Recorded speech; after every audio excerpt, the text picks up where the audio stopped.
کچیری د یو سړي دا د ضا مخرج نه ایسته ضا رکوع کې موږ تاسو څه شی وایو سبحان ربي العظیم بالضا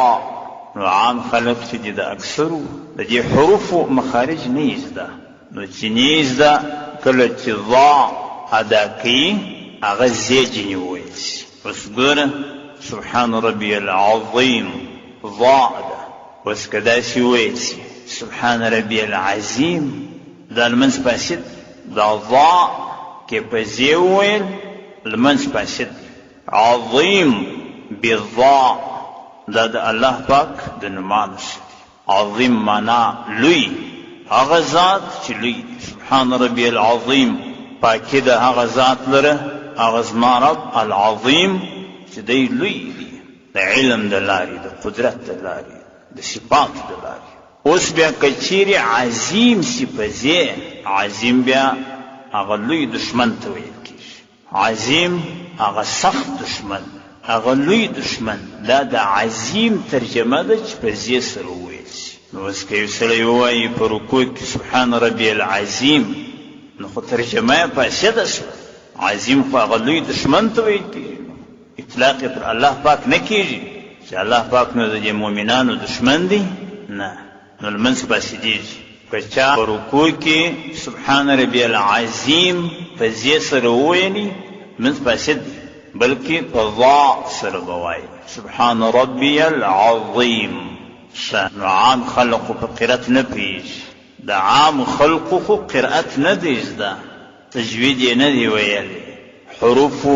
مخارج یې نه دی زده هغه به څه چم کوي دغه سبحان ربي العظیم دا خو نشي ویلی عام خلق به څه کوي نو رد المحتار مسله لیکلې ده وایي هر هغه سړی کې د ضا مخرج نه وي زده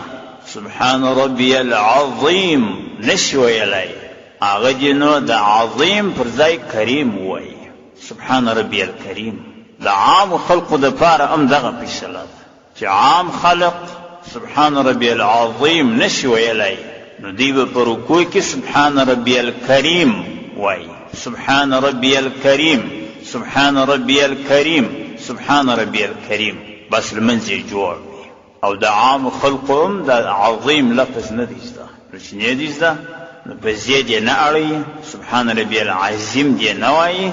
که سره دې د عظیم پرېږدي پر ځای دې کریم وایي سبحان ربي الکریم سبحان ربي الکریم سبحان ربي الکریم دا د رد المحتار مسله ده بعضې ګمراهان بې مذهبه کسان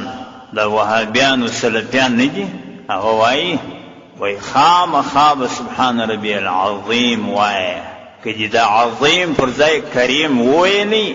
نو ستا لمونځ فاسد